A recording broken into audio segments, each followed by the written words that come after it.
Great day, world. Welcome to Truth Be Told. It's your boy Truth.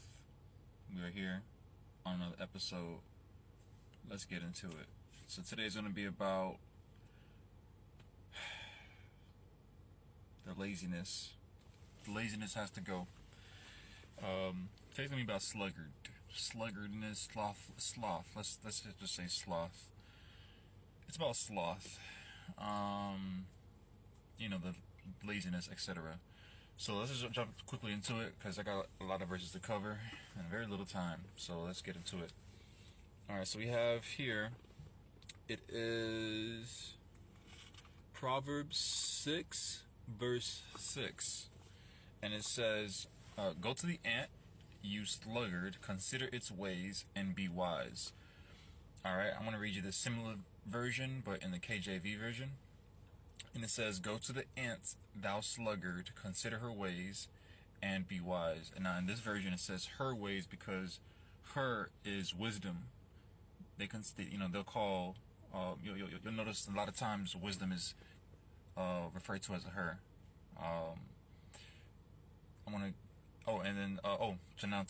So basically what this verse is also saying also now is, everyone can get the idea and see. If you ever seen ants, what are they always doing?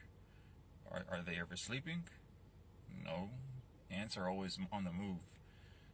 I question if they ever have sleep time.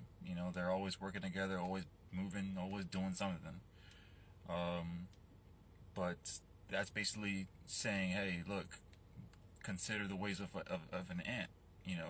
If you want an example, that's the best example that you can get is looking at ants. The smallest yet the most hardest working anything. Alright, another verse I got for you here. It says, this is Proverbs 3:13 through 15, and it says, blessed are those who find wisdom, those who gain understanding, for she is more profitable than silver, and yields better returns than gold. She is more precious than rubies. Nothing you desire can compare with her. Yeah. Do I really have to go into detail with that one?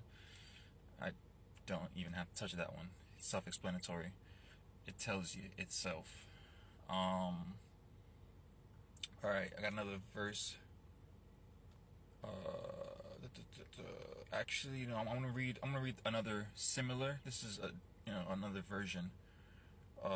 Same verse, different version. This is KJV. Alright, this one says, happy is the man that findeth wisdom, and the man that getteth understanding, for the merchandise of it is better than the merchandise of silver, and the gain thereof than fine gold. She is more precious than rubies, and all the things thou canst desire are not to be compared unto her. Basically saying the same thing, basically saying there's nothing that matches up to wisdom. Wisdom is the highest thing you can get, because through wisdom, think about it, through wisdom, once you get the wisdom, you can open up other doors and avenues. That's the whole purpose behind wisdom.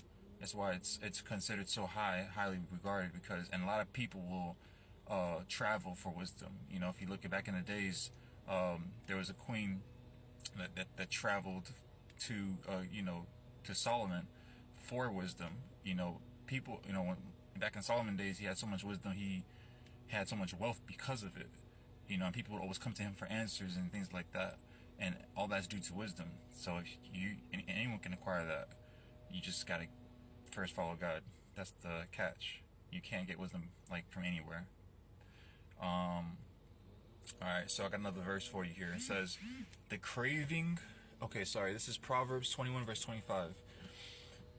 And it says, the craving of a sluggard will be the death of him, because his hands refuse to work. So this is speaking about the end result. The craving, the craving of a sluggard will be the death of him. The craving of you wanting to be so lazy is gonna be the ending of you, because you want to be so lazy. Because and then the second part says, because his hand refuses to work. So I think I said it in one of my previous video under gluttony. but basically it ties hand in hand. Like people who are, a lot of people who are like gluttonful, not a word, but I just made it a word. Um, they're lazy, they're slothful. So it works hand in hand, both of them. Um, and I have another verse here, Proverbs 19 verse 24, and it says, "A sluggard buries his hands in the dish; he will not even bring it back to his mouth." So this is basically saying how bad it is, how lazy a sluggard or a slothful person is. It's saying that they'll basically um, you'll go as far as burying your hand in your own dish, your own food, and whatnot, and you'll be so lazy that you won't even want to bring your hand back up. That's how bad it is. Like, you're that lazy, basically. That's giving the example as to how lazy it is. You'll be quick to want to put your hands in the food itself, but you won't even bring it back up to your face. That's how lazy. Comparing the laziness. That's some pretty lazy stuff. It's almost like it's very, very repelling in a sense. It makes you like, whoa, like that's too lazy for comfort. Um, I have another one. Proverbs 21 verse 25. And this says, "Despite their desires, the lazy will come to ruin, for their hands refuse to work." So once again, um, despite their desires, that means even if you had desires, if you have laziness at the same time, you probably won't do much. One, and two, it also says you're gonna come to ruin. It says it's gonna so basically it's gonna catch up with you, and it's not gonna look very pretty, because your hands refuse to work. So I have another verse here. It says Proverbs 20 verse 4, and it says, "The sluggard will not plow by reason of the cold. Therefore shall he beg in harvest and have nothing." Oh man. Okay. So it says the sluggard will not plow by reason of the cold. So basically saying, once again, when you're so lazy like that, even when like the cold season is approaching, you won't even prepare for it. You won't prep for it. Um, you know, and it also says that therefore shall he beg and harvest. So when the time does come around and you're not ready, you're gonna be the one begging, like looking for someone. Hey, I wasn't. You're not obviously not gonna mention the part that you weren't preparing for it, but you're gonna be like, hey, I wasn't ready for such and such, but could I get some of yours? You're gonna be like kind of like that kind of person. Versus being ready, you're gonna just borrow off of someone else, feed off of someone else. I don't know, all the above, all that.